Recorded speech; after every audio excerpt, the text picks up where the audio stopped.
নমস্কার বন্ধু, আতম 13 নম্বর এপিসোডে সবাইকে স্বাগত। আজকে যে ঘটনাটি তোমাদেরকে আমি শোনাবো সেটা শোনার পরে তোমরা থমকে যাবে। ঘটনাটি যিনি পাঠিয়েছেন এখানে কোনো নাম মেনশন করা নেই, তাই আমি ওনার নামটা বলতে পারছি না। এতটুকুই লিখেছে ঘটনার মেন নাম কালো বিড়াল। তো দেরি না করে শুরু করা যাক। আচ্ছা মা, বিড়াল কি কথা বলতে পারে? কলেজে পড়ুয়া মেয়ে ঐথের মুখে এমন একটা কথা শুনে অনিকা প্রচণ্ড রকম বিরক্ত হলেন। রাগী কথায় উত্তর দিলেন, তোর মাথাটা কি গেছে নাকি? বিড়াল কথা বলতে পারবে কিভাবে? না না মা, আমি শুনেছি যে বিড়াল কথা বলে। আরে কি অদ্ভুত আচরণ ঐথের, কী সব বাজে বকছিস? যা কলেজে যা, তো দেরি হয়ে যাচ্ছে। কথাটা বলি। অনিকা মেয়ের সামনে থেকে উঠে রান্নাঘরের দিকে চলে গেলেন। ঐথ কিছুক্ষণ মায়ের যাওয়ার দিকে তাকিয়ে থেকে ভার্সিটিতে মানে কলেজে যাওয়ার ব্যাগটা কাঁধে নিয়ে বেরিয়ে গেল। ঐথ বর্তমানে বিবিএ প্রথম বর্ষের পড়াশোনা করছে একটা ন্যাশনাল কলেজেতে। বর্তমানে ওরা যে বাসায় থাকে মানে যে ঘরে থাকে সেটাতে গত 2 মাস হয়েছে নতুন ভাড়াটিয়া এসেছে। ওরা সেখানে আসার কিছুদিন পর থেকেই ঐথের সাথে কিছু অদ্ভুত ঘটনা ঘটে যাচ্ছে, যা সে চেয়েও কারো কাছে প্রকাশ করতে পারছে না। আজকে নিজের মায়ের কাছে প্রথম প্রকাশ করতেই তিনি বকাঝকা করে বিষয়টা উড়িয়ে দিলেন। ঐথ মনে মনে ভাবছে সে এই বিষয়ে তার বাবা ইরফানের সাথেও আলোচনা করবে। সবাই ওকে ভুল বুঝলেও ওর বাবা কখনো ওকে ভুল বুঝবে না। উনি অবশ্যই ঐথের কথা শুনবে, ওকে বিশ্বাস করবে। শখের বসে ঐথের টিউশনি করায়। ঐথ মনে করে টিউশনি করানোর ফলে ওর পড়াশোনা চর্চায় থাকবে, আর নিজের কিছু হাত খরচের জন্য বাবা মার কাছেও হাত পাততে হবে না। বাড়িওয়ালার মেয়েকে পড়ায় সপ্তাহে 4 দিন। প্রতিদিন টিউশনি করে ঐথর বাসায় ফিরতে সন্ধ্যা হয়ে যায়। বাসায় এসেই সিঁড়ি বেয়ে উপরে উঠতে হয়। ঠিক ওপরে ওঠার সময় বুকটা ধরাস করে কেঁপে ওঠে প্রত্যেক দিন, কারণ ওদের বাড়ির দোতলায় একটা কালো বিড়াল আছে। সে প্রতিদিন দোতলায় সিঁড়ির মাঝখানে বসে থাকে। প্রতিবার ওপরে উঠতে গেলেই বিড়ালটাকে আগে সিঁড়ি থেকে সরিয়ে তারপর উঠতে লাগে। বিড়ালটা দেখতে মাঝারি আকৃতির, সম্পূর্ণ শরীর জুড়ে কালো লোমে জোড়া, খুবই বিতকুটে আর ভয়ানক দেখতে, কিন্তু চোখ দুটো গাঢ় নীল বর্ণের। অন্ধকারে যে কোনো বিড়ালের চোখ দেখা যায়, কিন্তু এই বিড়ালটির নীল বর্ণ চোখ একটা নীলাভ আলোক রশ্মি অন্ধকারে উজ্জ্বল করে জ্বলজ্বল করে জ্বলতে থাকে, যা কল্পনা খুব সুন্দর হলেও বাস্তবিক অর্থে খুবই ভয়ানক দৃশ্য সৃষ্টি করে। মাঝে মাঝে বিল্ডিংয়ে কারেন্ট না থাকায় ঐথের ফোনে ফ্ল্যাক্স জ্বালতে হয় না, কারণ ওই জায়গাটায় বিড়ালের চোখের আলোতেই সব স্পষ্ট দেখা যায়। ঐথ প্রতিদিনই সন্ধ্যায় সিঁড়ি বেয়ে ওঠার সময় বিড়ালটির ওর পথ আঁকলে রাখে। একদিন অন্ধকারে সিঁড়ি বেয়ে উঠতে গিয়ে হঠাৎ করে বিড়ালের গায়ের সাথে ঐথের পা লেগে উপচে পড়ে যায় ঐথ। বিড়ালটি সম্ভবত ঘুমাচ্ছিল। ঐথের হাত ছিলে যায়, পুতনিতে ব্যথা পায়। ঠিক সেদিনই ঐথের প্রচণ্ড হাড় কাঁপানো জ্বর এসে পড়েছিল, যা সেরেছিল প্রায় 1 সপ্তাহ পরে। প্রথম ঐথের বিড়ালটিকে খুব আদর করত। বিড়ালটি বিতকুটে কালো বর্ণের হলেও তার চোখের কারণে একটা আলাদা আকর্ষণ কাজ করত। কিন্তু যেদিন থেকে ঐথ বুঝতে পেরেছে সে এই বিড়ালের কারণে নানান সমস্যার সম্মুখীন হচ্ছে, সেদিন থেকে যত সম্ভব দূরত্ব বজায় রাখার চেষ্টা করে। বিড়ালটি মূলত বাড়িওয়ালার ছেলের। সে খুবই বিড়াল প্রেমী একজন ছেলে।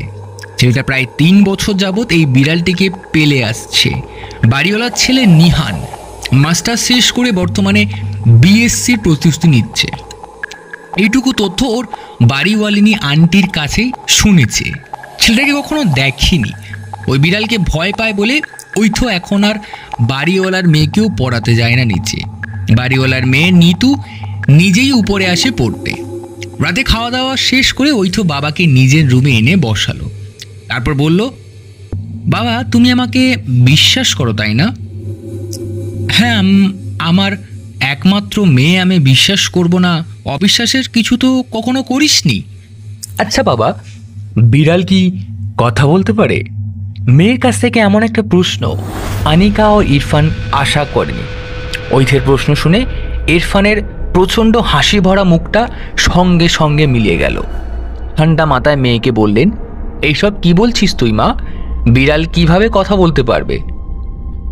হ্যাঁ বাবা, আমি শুনেছি ওই দোতলার বিড়ালটা, ওইটা প্রায় সময় আমার সাথে কথা বলে, আমার থেকে এটা ওটা জানতে চায়। মাঝে মাঝে রাতেও আমার রুমে আসে বারান্দা বেয়ে, কখনো কখনো আমার বালিশের পাশে শুয়ে থাকে, কখনো আমার কোলে এসে শুয়ে থাকে, আমার সাথে অনেক কথা বলে। আমি ওটাকে তাড়াতে চাইলেও যায় না। আমার অনেক ভয় লাগে ওই বিড়ালটাকে বাবা। কথাটা বলেই ঐথের মন খারাপ হয়ে গেল। ইরফান বলল, ওসব কিছু হয় না মা, হয়তো ভুল দেখেছিস তুই। রাত হয়েছে, এখন ঘুমিয়ে পড়। মেয়ের মাথায় আলতু করে হাত বুলিয়ে দিয়ে ইরফান চলে গেল। ঠিক অনিকার সাথে ঐথের কথাগুলো ইরফান শেয়ার করলো। তারপর বলল, ঐথে কিন্তু কখনো বাজে বকে না, এটা তুমি ভালো করেই জানো। আমি জানি গত কয়েকদিন ধরেই ওর ওইসব অদ্ভুত আচরণ কার্যকলাপ দেখে ওকে আমার ঐথ ভাবতেও ভুল হয় মাঝে মাঝে। আমাদের ঐথ এমন প্রকৃতির মেয়ে কখনোই না। মানে কি হয়েছে খুলে বলো। 2 দিন আগে আমি ঐথ রুম থেকে কথা বলার শব্দ পেয়েছি। ও রুমের সামনে গিয়ে দেখি ও রুমে ঐথ ছাড়া আর দ্বিতীয় কেউ নেই। ও একা একাই বক বক করে যাচ্ছিল। হতে পারে কারোর সাথে ইয়ারফোন দিয়ে কথা বলছিল। আমাকে কি তুমি এতটাই বোকা ভাবো? ওর কানে ইয়ারফোন থাকলে তো আমি সেটা দেখতাম। আর ইদানিং ওর আচরণটা অন্যরকম। বেশিরভাগ সময় রুমে একা একা বসে থাকে, একা একা বিড়বিড় করে, একা একা হাসে, আবার মাঝে মাঝে কাঁদেও। এগুলো কি অদ্ভুত আচরণ, তাই না? আমাকে এখন কেন এসব বলছো? এতদিন বলনি কেন? আমি নিজেই টের পেয়েছি গত 2 দিন হলো। দেখো অনিকা, তুমি ভালো করেই জানো ঐথ এমন প্রকৃতির মেয়ে নয়। আমাদের ঐথ চঞ্চল প্রকৃতির একটা মেয়ে, সবসময় সবার সাথে মিলেমিশে থাকে, হাসি খুশি থাকে। ওর এমন আচরণ কি মেনে নেওয়ার নাকি? জানি সেগুলো না হয় বুঝলাম, কিন্তু ওর কোনো সমস্যা হচ্ছে। কিন্তু আজকে সকালে কি উদ্ধত প্রশ্ন করে বসেছে আমাকে যে বিড়াল নাকি কথা বলতে পারে। এখন আবার তোমাকেও এসব ব্যাপারে বলেছে। এগুলো কি শুধুই বানানো নাকি এর অন্য কোনো রহস্য আছে? সিঁড়িধারে বিড়ালটাকে তো তুমি দেখেছো, আমি বুঝতে পারছি না ওটাতে ভয়ের কি আছে। প্রথম প্রথম তো খুব আদর করতো বিড়ালটাকে, কোলে তুলে, এখন ওটাকে ভয় পায়। কাল সকালে পুরো বিষয়টা মেয়ের সাথে কথা বলে জানবো। সমস্যাটা তো জানা দরকার। কলেজে পড়ুয়া মেয়ের এমন এক অদ্ভুত আচরণ বাবা মা হয়ে আমরা কিভাবে মেনে নেব? সকালে ইরফানের ঐথর রুমে গেল ঐথের সাথে কথা খোলাখুলিভাবে বলার জন্য। ইরফান জিজ্ঞাসা করলো, আচ্ছা ঐথ, তুই তো বিড়ালটাকে প্রথমে খুব আদর করতি, এখন কি এমন হয়েছে যে ভয় পাস? বাবা, ওই বিড়ালটা খুব ভয়ানক। আচ্ছা কেন ভয়ানক মা? আমরা তো ভয়ানকের কিছুই দেখি না বিড়ালটার মাঝে। ঐথ বলছে, বাবা ওই বিড়ালটার নীল চোখ দুটো কেমন অদ্ভুত লাগে আমার কাছে, আমাকে গ্রাস করে নেয় মাঝে মাঝে। ঐথ বলছে, তুমি বিড়ালটাকে দেখো না বাবা? আমি অন্ধকারে সিঁড়ি বেয়ে ওঠার সময় বিড়ালটা চোখ মেলে তাকিয়ে থাকে, তার চোখ থেকে নীলাভ রশ্মি চারিদিকে ছড়িয়ে আলোকিত করে তোলে। আমার খুবই অদ্ভুত লাগে এসব। মেয়ের কথা শুনে ইরফান কি বলবেন বুঝতে পারছেন না। তিনি কথা ঘুরিয়ে বলেন, আজকে ক্লাস নেই তোর? হ্যাঁ আছে, আর 1 ঘন্টা পর যাব। আচ্ছা আমি উঠি তাহলে, আমার অফিসে দেরি হয়ে যাচ্ছে। ঐথ বলছে, বাবা আমি এই বাড়িতে আর থাকবো না। ঐথের কথা শুনে ইরফান মেয়ের দিকে এক পলক তাকিয়ে থেকে বললেন, আমি দেখছি ব্যাপারটা, তুই চিন্তা করিস না মা, সাবধানে থাকিস। ইরফান ঐথের রুম থেকে বেরিয়ে গিয়ে অনিকার কাছে গেল। অনিকাকে বল, আচ্ছা দোতলার বেড়ালটার চোখ তুমি কি রঙের দেখেছো? মানে? বলছেন অনিকা, মানে বিড়ালটার চোখটা কি রঙের? আর 10টা বিড়ালের চোখের মতোই তো? বিড়ালটার রং কি? এইসব কি আজে বাজে কথা জিজ্ঞাসা করছো অফিসে না গিয়ে? ঐথের বাবা বলছে, উত্তরটা দাও, সাদা কালো কি কি কি কোন কালারের? ঐথের মা, তুমি বিড়ালটাকে যেমন দেখো আমিও ঠিক তেমনভাবেই দেখি, কিন্তু সমস্যা হলো ঐথ বিড়ালটাকে দেখে বিটকুটে কালো আর গাঢ় নীলবর্ণ চোখ। কি বলছো? হ্যাঁ অনিকা, ঐথের সাথে আমি কথা বলে এসেছি। এই কথাগুলো শুনে আমিও বেরিয়ে এসেছি ওর রুম থেকে। ওর কথাগুলো কি বানানো নাকি সত্যি সেটাই বুঝতে পারছি না।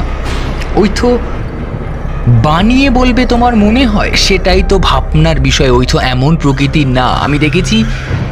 আমি দেখছি কি করা যায়, তুমি ওর দিকে একটু খেয়াল রেখো। এই বলে ইরফান অফিসে চলে গেল। অনিকা নিজের ঘরের কাজে ব্যস্ত হয়ে পড়লেন।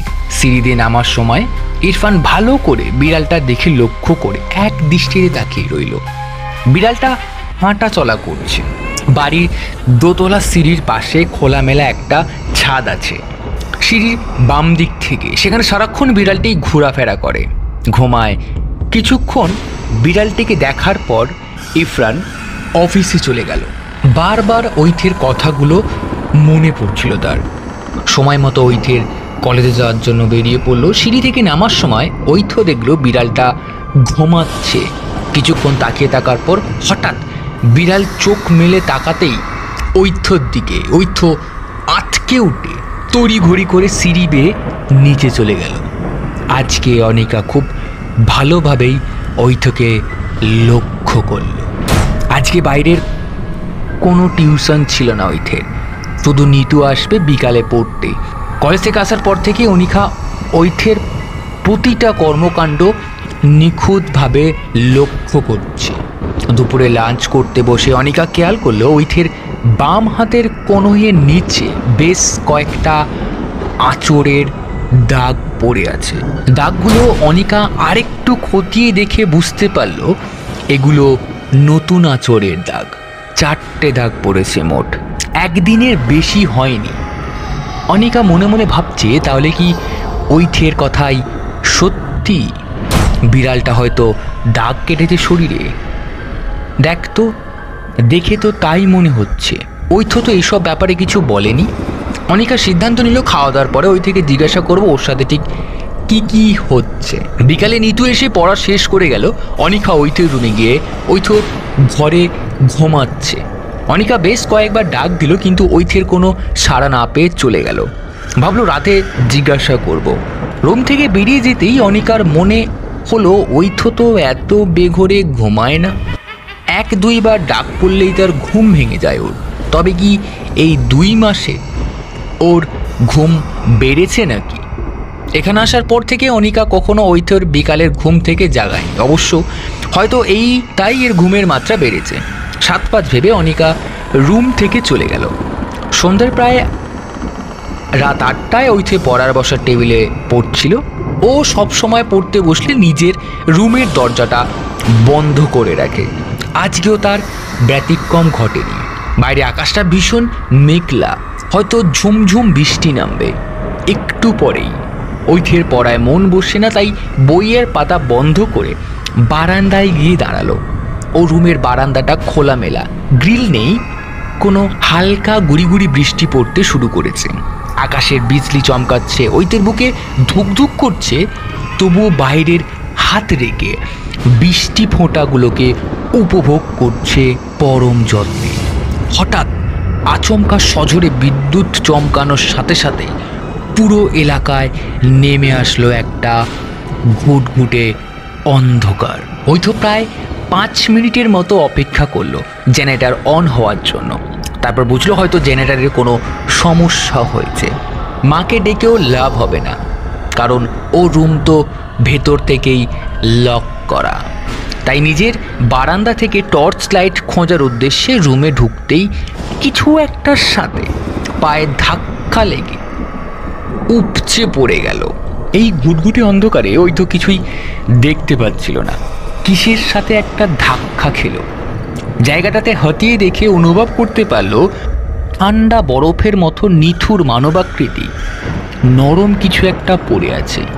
পুরোটাতে হাত বোলাতে ওইথো বুঝতে পারল বস্তুটা সম্পূর্ণ লোমযুক্ত। ওইথো প্রচণ্ড রকম ভয় পেয়ে বস্তুটার উপরে হাত রেখেই হঠাৎ করে ওইথো মা মা বলে সজোরে চিৎকার করে উঠল। অনিকা বেশ কয়েকবার ওইথো রুমের দরজায় কড়া নাড়ল, কিন্তু ভেতর থেকে কোনো সারা শব্দ না পেয়ে ইরফানকে ফোন করলো তাড়াতাড়ি। ততক্ষণে জেনারেটররাও এসে পড়েছে। অনিকা এখানে তার কাউকে তেমন ভালো করে চেনে না, তাই যে সাহায্য চাইবে সেটাও তো সম্ভব হচ্ছে না। ইরফানের আসতে কম করে হলো 1 ঘন্টা সময় লাগবে। এতক্ষণে এত বড় একটা চিন্তা মাথায় নিয়ে অনিকার বসে থাকাটা সম্ভব নয়, তাই অনিকা বাড়িওয়ালার ফ্ল্যাটে ছুটে গেল। অনেক আকুতি করলো বাড়িওয়ালার ছেলে নিহান যেন একটু তার সহযোগিতা করে দেয় দরজাটাকে ভেঙে ওই থেকে বের করার জন্য। অনেক মিনতি করে। বাড়িওয়ালার স্ত্রী বলল নিচ থেকে গার্ডকে ডেকে এনে ওপরে নিয়ে যেতে, তার ছেলে অসুস্থ, সে যেতে পারবে না। গার্ড এসে দরজার ছিটকিনি ভেঙে রুমে প্রবেশ করেই ভেতরে যেতেই দেখে বারান্দার কাছে অনিকার সম্পূর্ণ শরীরে ছিপছিপে রক্ত লেগে আছে। সাদা রঙের টাইলস করা ফ্লোর লাল রক্তে ভেসে গেছে। এই অবস্থা দেখে গার্ড আর ভেতরে যাওয়ার সাহস পায়নি, তাই সে চলে গেছে। অনিকা দৌড়ে গিয়ে ওইথোর মাথার কাছে বসে ওর মাথার নিজের কোলে তুলে নিয়ে নিজের গায়ের ওড়না দিয়ে ওইথোর শরীরের রক্তগুলো মুছে দিচ্ছে। ওইথো ব্যথায় কোঁকাচ্ছে। অনিকার মাথায় কিছুই কাজ করছে না, খেয়াল করেনি যে ওইথোর কাটা শরীরে জর্জেটের ওড়না দিয়ে রক্ত মুছে দিচ্ছে। কাকে ডাকবে, কি করবে কিছুই বুঝতে পারছে না। ওইথোর বাসার পাশেই ওর এক ফ্রেন্ড সারার বাসা। অনিকা দ্রুত তাকে কল দিয়ে বাসায় আসতে বলল। সারা আসার পর অনিকা আর সারা মিলে ওইথোর বিছানায় এনে শোয়ালো। সারা বলল, আন্টি আপনি কিছু চিন্তা করবেন না, সব ঠিক হয়ে যাবে, আপনি শান্ত হয়ে বসুন। সারা একটা পাতলা নরম কাপড় নিয়ে আস্তে আস্তে শরীরের রক্তগুলো মুছে দিচ্ছিল। বাসার প্রয়োজনীয় কটন নেই, তাই আপাতত পাতলা কাপড় দিয়েই কাজ করতে হচ্ছে। এমন পরিস্থিতি জানলে সারা নিজের সব জিনিসপত্র নিয়ে আসতো। সারা একজন কেমিস্ট, বিভিন্ন কেমিক্যাল দ্রব্যাদি সম্পর্কে নলেজ থাকার পাশাপাশি ডাক্তারি বিষয়ে অনেক নলেজ রাখেও। ও খুব সাবধানে ওইথের শরীর মুছে দিচ্ছে। শুরুতেই ওর ছোট ভাইকে কল করে বলেছিল যে বাসার ফার্স্ট এডের বক্সটা আর কিছু প্রয়োজনীয় জিনিসপত্র খুব দ্রুত নিয়ে আসার জন্য। ওইথের অপর পাশেই অনিকা বসে আছে। সারার ভাই আসতেই সারা প্রয়োজনীয় জিনিসপত্র নিয়ে ওইথের প্রাথমিক চিকিৎসার কাজ করছে। ব্যথা নাশক একটা অ্যান্টিবায়োটিক দিয়ে ওইথিক যেখানে যেখানে কেটেছে সেই সব জায়গা ব্যান্ডেজ করে দিচ্ছে। বলতে গেলে ওইথির পুরো শরীরটার খোলা অংশগুলোতেই ব্যান্ডেজ করা হয়েছে। ততক্ষণে ইরফানও বাসায় এসে পড়েছে। ওইথোর এমন অবস্থা দেখে ইরফান হতবাক। অত্যন্ত আদরের একমাত্র মেয়ে করুণ অবস্থা দেখলে যে কোনো বাবারই এমন হবে। ইরফান অস্থির হয়ে বলল, ওর এই অবস্থা কি করে হলো? ওকে হসপিটালে নিয়ে যাওনি কেন এখনো? আঙ্কেল শান্ত হন, আমি ওইথকে ইঞ্জেকশন দিয়েছি, ও একটু ঘুমাবে এখন, আপনারা একটু বাইরে আসুন, আপনাদের সাথে আমার কিছু কথা বলার আছে। ওরা ড্রয়িং রুমে এসে বসলো। সারা বলল, যতটুকু আমি ধারণা করতে পারছি ওইথির শরীরে যে দাগগুলো কোনো সাধারণ কিছু আঁচড় না, স্পষ্টগুলো খুবই গাঢ়।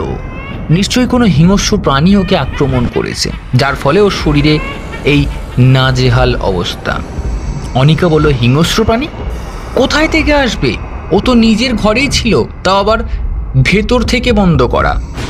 আচ্ছা আন্টি, আজকে সারাদিন সকাল থেকে ওইথো কি কি করেছে আমাকে একটু ক্লিয়ার করে বলুন, তাহলে একটু হলেও বুঝতে পারবো। তবে হ্যাঁ, ছোটোখাটো বিষয়কেও বাদ দেবেন না। অনিকা বলতে শুরু করলো। শেষ পর্যন্ত সব খুলে বলল বিষয়টা। সব শুনে সারা বলল, আজকে আসার পথে বিড়ালটাকে তো আমিও দেখেছিলাম, আর 10টা সাধারণ বিড়ালের মতোই তো সাদামাটো। ওই তো যেহেতু এমন দেখছে, তাহলে নিশ্চয়ই এর পিছনে কোনো রহস্য লুকিয়ে আছে। ইরফান বলল, কি রহস্য থাকতে পারে? অবশ্যই আছে আঙ্কেল, না হলে ঐথর সাথে এসব ঘটনা ঘটে যাচ্ছে কেন? কোনো রহস্য তো আছে। এতদিন নয় আপনারা ভেবেছেন সব ঐথের মন গড়া কথাবার্তা, হয়তো ঐথের স্বপ্ন এগুলো, কিন্তু আজকের ঘটনার পর এটাকে তো আর মন গড়া কিংবা স্বপ্ন বলে চালিয়ে দেওয়াটা অসম্ভব। আপনারা খেয়াল করে দেখবেন ঐথের শরীরে প্রতিটা স্পষ্টে মোট 3টে করে দাগ কাটা আছে। দাগগুলো খুবই একমুখী, মানে যে প্রাণী দ্বারা এইসব করা হয়েছে শুধুমাত্র একটা থাবা ব্যবহার করেছে ঐথের সম্পূর্ণ শরীরে আঘাত করার জন্য। ইরফান একটু বিরক্ত হয়ে বলল, তুমি শিওর? কিভাবে যে কোনো প্রাণীর থাবা দ্বারা এসব সম্ভব? আর একটা থাবাই কেন ব্যবহার করছে? আঙ্কেল, আমি মোটামুটি এসব বিষয়ে রিসার্চ করেছি, একটু হলেও জানি টুকিটাকি এইসব বিষয়বস্তু। আমি ঐথের প্রাথমিক চিকিৎসা দেওয়ার সময় আঁচড়গুলো খুব নিখুঁতভাবেই দেখেছি। অবশ্য সেগুলো কোনো হিংস্র প্রাণীর থাবার আঘাত। তার একটা কথা, থাবা ব্যবহার করেছে যেটা সেটা কনফার্ম, কারণ সবগুলো দাগ সমান্তরাল, মানে একমুখী। ধরুন ঐথের গলার ডান দিকে যে আঁচড়টা পড়েছে সেটা গলার কিছুটা পেছন থেকে গলার সামনের দিকে খুব সম্ভবত 3 ইঞ্চি দৈর্ঘ্যের মধ্যে আবার একটা আঁচড় কেটেছে। আর প্রতিটা দাগই একই রকম, সব দাগগুলো ডান দিক থেকে বাম দিকমুখী এবং সবগুলোই একই আকৃতির। বাকিটা ঐথের ঘুম না ভাঙা পর্যন্ত কনফার্ম হতে পারছি না। তবে ঐথে যদি বিষয়টা আমাকে শুরু থেকে শেয়ার করতো তাহলে হয়তো কিছুটা হলেও সুরাহা পেতাম বিষয়টা। অনিকা বলল, ও সম্ভবত এখানে আসার কিছুদিন পর থেকে এই সমস্যাগুলোর সম্মুখীন হচ্ছে। আমরা সবাই হেসে উড়িয়ে দেব কিংবা বিশ্বাস করব না বলেই কাউকে কিছু বলিনি। সেদিন আমাকে বলার পরে আমি নিজেই বিষয়টাকে উপহাস করে উড়িয়ে দিলাম, সিরিয়াসলি নিইনি। চিন্তা করবেন না আন্টি, দেখা যাক কি হয়। কিছুক্ষণ পিন পতন নীরবতা ভেঙে অনিকা বলল, বাড়িওয়ালাদের সেই বিড়ালটা না তো? সারা বলছে, হতেও পারে আবার নাও হতে পারে। ক্লিয়ার বলো। এটা ইরফান বলল। সারা বলল, সাধারণত আমরা যা জানি বিড়ালের প্রতিটি থাবাতে 4টি করে আঙুল থাকে, কিন্তু ঐথের শরীরে প্রতিটি স্পষ্টে 3টে করে দাগ কাটা। এর মানে এটা দাঁড়ালো যে প্রাণী দ্বারা ঐথের উপর আক্রমণ হয়েছে তার থাবার 3টে আঙুল। প্রাণীটার নখ অত্যন্ত ধারালো। আমি যাবার পথে বিড়ালটিকে দেখে যাব, চিন্তা করবেন না। সাবধানে, ঐথর সাহায্য করতে গিয়ে আবার তুমি কোনো বিপদে পড়ে যেও না। এটা অনিকা বলল। চিন্তা করবেন না আন্টি, আমার ভাই ফারহান তো আছেই আমার সাথে। সারা বিদায় নিয়ে চলে গেল। অনিকা আর ইরফান ঐথকে নিয়ে খুবই চিন্তিত। দুজন ঐথের দুপাশে বসে আছে। ইরফান ঐথের কপালে হাত রাখতে তার হাতটা যেন আগুনের মতো জ্বলে উঠল। ঐথের সারা শরীর জ্বরে পুড়ে যাচ্ছে, অগ্নিশিখার মতো। অনিকাকে বলল, দেখো মেয়েটার শরীর তো জ্বরে পুড়ে যাচ্ছে। অনিকা ঐথের কপালে হাত দিয়ে দেখে সত্যিই তো ঐথার শরীরে খুব জ্বর এসেছে। ইরফান তার এক ডাক্তার বন্ধুকে ফোন করে বাড়িতে ডাকল। ডাক্তার অনেকক্ষণ যাবৎ ঐথকে দেখলো, সব চেক করে ইরফানকে জিজ্ঞাসা করলো ওর কি হয়েছে, এত কত কেন শরীরে। অনিকা সব খুলে বলল কি কি হয়েছে। সব শুনে ডাক্তার বলল, ধন্যবাদ বন্ধুরা এতক্ষণ শোনার জন্য। এটি ছিল প্রথম পার্ট। বন্ধুরা, দ্বিতীয় পার্টে তোমাদের জন্য এমন কিছু ভয়ঙ্কর বিষয়টা লোক অপেক্ষা করছে, যেটা যে ঐথ আছে, ঐথর যে শরীর খারাপের বিষয়টা নিয়ে আমি পরেরটায় আলোচনা করব। তো বন্ধুরা, ভালো লাগলে ভিডিওটাকে লাইক করে দেবে, আর যদি পাশে থাকো আমাদের, অবশ্যই খুব খুব খুব ভালো লাগবে আমার। ধন্যবাদ বন্ধুরা।